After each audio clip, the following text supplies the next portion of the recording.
धाकड़ खबर बेखौफ सुबह बेबाक। देशवासी दे रहे हैं, सोशल मीडिया दे रहा है। मेरा आरोप है मीडिया पर, विशेष रूप से नेशनल मीडिया पर, उसने यात्रा को बाइकाट कर रखा है, बाइकाट कर रखा है, बहिष्कार कर रखा है। हमारे साथी बैठे हुए हैं, इनकी कोई गलती नहीं है। आप तो अपने धर्म विभाग के आगे भेज देते हो।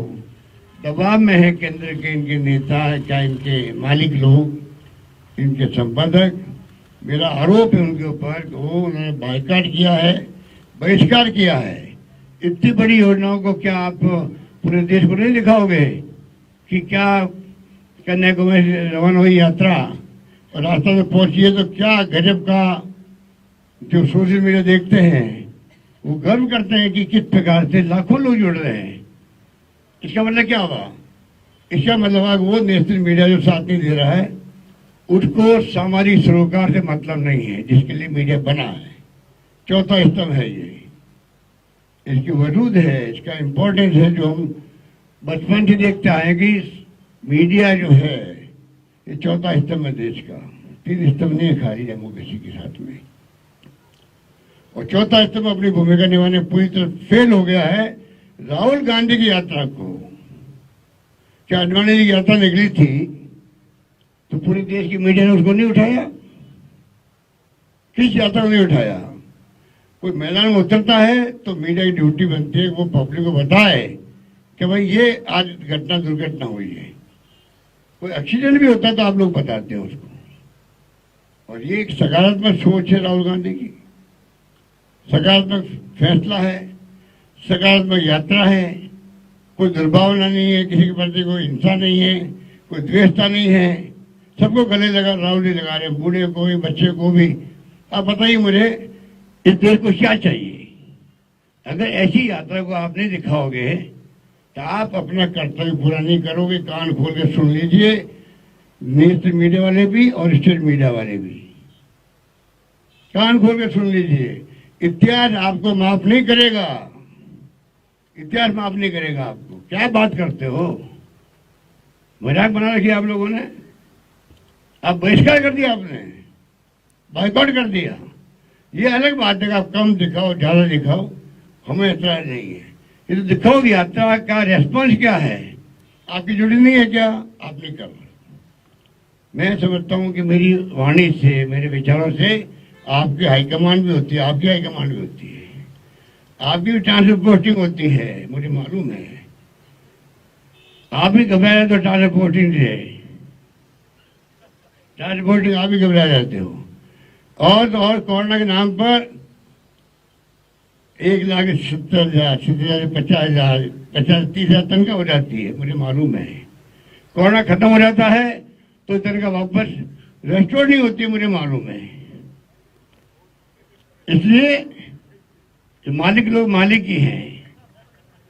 इसलिए मैं कहना चाहूंगा अपने मालिकों को कह दीजिए हम घबराने वाले नहीं हैं। राहुल गांधी का रास्ता सच्चाई का है, सत्य का है, अहिंसा का है।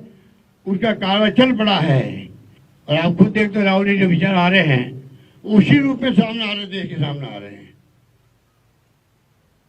मेरा पाठ कर दिया है कि आलोचना हुई गुजरात के अंदर, वो कैसे आगे एक्टिविस्ट थी, वो तो नर्मदा आंदोलन का विरोध किया था, नर्मदा आंदोलन भाग लिया था। मैंने कहा वो नहीं, आरएसएस बीजेपी के लोग भी आ सकते हैं यात्रा के अंदर, सबको निमंत्रण है। ये तो क्या है, राहुल गांधी जो चाहते हैं, महंगाई की बात कर रहा है, बेरोजगारी की बात कर रहा है। वो चाहते हैं कि देश में शांति, सद्भाव, भाईचारा रहे, हिंसा नहीं हो। वो विचार जो है चुनौती है देश के सामने। राहुल गांधी चाहते हैं जो अपनाए, कुछ आरएसएस का हो, बीजेपी का हो, सीपीआई, सीपीएम, जनता दल, कोई हो, हमें कोई एतराज नहीं है। ये इस तरह की यात्रा है। इसलिए मुझे खुशी है, मैं शुक्रिया अदा करना चाहूंगा देश के एक्टिविस्टों का, एनजीओ का। वो जिस बड़े रूप में जुड़ रहे हैं, तकलीफ वो भी पा रहे हैं, चल रहे पैदल फिर चल रहे हैं। जो हमारे कांग्रेस के साथ नहीं हो रहे एक्टिविस्ट लोग, एनजीओ के लोग, तब भी वो लोग चल पड़े साथ में। क्यों चल पड़े हैं? ये बहुत बड़ा संदेश उन्होंने दिया देशवासियों को, हम कांग्रेस साथ नहीं है, पर यात्रा की भावनाओं के साथ में, राहुल गांधी की भावनाओं के साथ में। धन्यवाद। मैं एक बात जो अभी अभी अशोक जी ने कहा, हमारे साथ कई नागरिक संस्थाएं चल रही हैं। 2012 में यही संस्थाएं मनमोहन सिंह जी के सरकार के खिलाफ अन्ना हजारे जी के साथ बैठे हुए थे। 10 साल बाद वो पहचान गए हैं कि कांग्रेस के अलावा और कोई विकल्प नहीं है। अगर आरएसएस की विचारधारा से लड़ना है मजबूती से, कांग्रेस का ही रास्ता उनको अपनाना होगा। तो राहुल गांधी जी के लिए ये यात्रा तपस्या है, पर कई लोगों के लिए ये प्रायश्चित की यात्रा भी है। अशोक जी ने मीडिया के बारे में बहुत कुछ बात कहे हो, इनको दोषी मत ठहराइए अशोक जी। इनका भी ये, जैसा आपने कहा, हाईकमांड होता है और इनके हाईकमांड में भारत जोड़ो यात्रा के लिए लो डिमांड है, क्या करें। तो पर ये पत्रकार, हमारे कई पत्रकार, और खास तौर से मैं आपको बता दूं, महिला पत्रकार हमारे साथ कन्याकुमारी से चल रहे हैं। और मैं किसी एक व्यक्ति का जिक्र नहीं करना चाहता हूं, पर ऐसे कई लोग हैं जो कन्याकुमारी से केरला, कर्नाटका, अलग अलग राज्यों में चल रहे हैं। तो इनके स्तर पर हमें समर्थन मिल रहा है, कवरेज मिल रहा है। जैसा कि आपने कहा, सोशल मीडिया में तो काफ़ी कवरेज है, पर मेन स्ट्रीम मीडिया में जितना होना चाहिए था, जितना उम्मीदें थी, वो शायद नहीं हो पाया है। पर वो अलग बात है जो आपने उठाया। जो अभी सवाल उठाना चाहते हैं अशोक जी, उसका जवाब देंगे, डोटासरा जी हैं। मैं सिर्फ उनको रेफर करूंगा बस। मेरा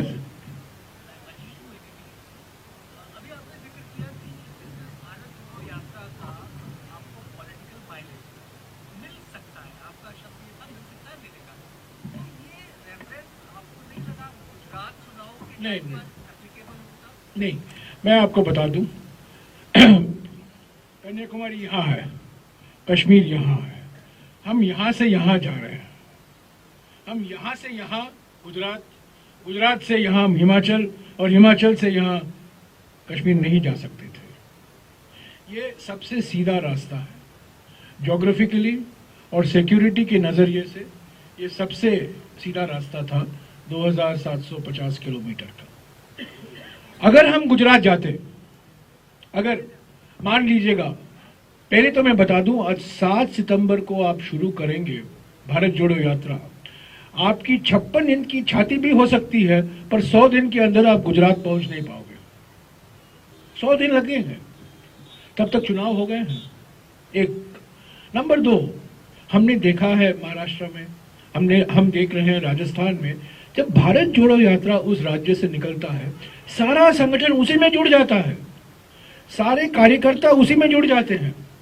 अगर हम गुजरात में जाते या हिमाचल में जाते, चुनाव प्रचार हम करते नहीं, सिर्फ भारत जोड़ो यात्रा से कार्यकर्ता जुड़ जाते। तो यही कारण था। कई राज्य हैं, हम 12 राज्यों से गुजर रहे हैं, पश्चिम भारत में और खास तौर से पूर्वी भारत में कई राज्यों से हम गुजर नहीं रहे हैं। उसके लिए अलग से हम विचार कर रहे हैं, अगले साल पश्चिम से लेकर पूर्व तक भी यात्रा निकाला जा सकता है। पर जो मैंने कहा, ये चुनाव जिताव यात्रा नहीं है। उसका मकसद ये है कि हमने चुनाव के नजरिए से नहीं देखा। अगर हम चुनाव के नजरिए से देखते तो हम ये यात्रा पहले 3-4 महीने पहले ही शुरू कर देते।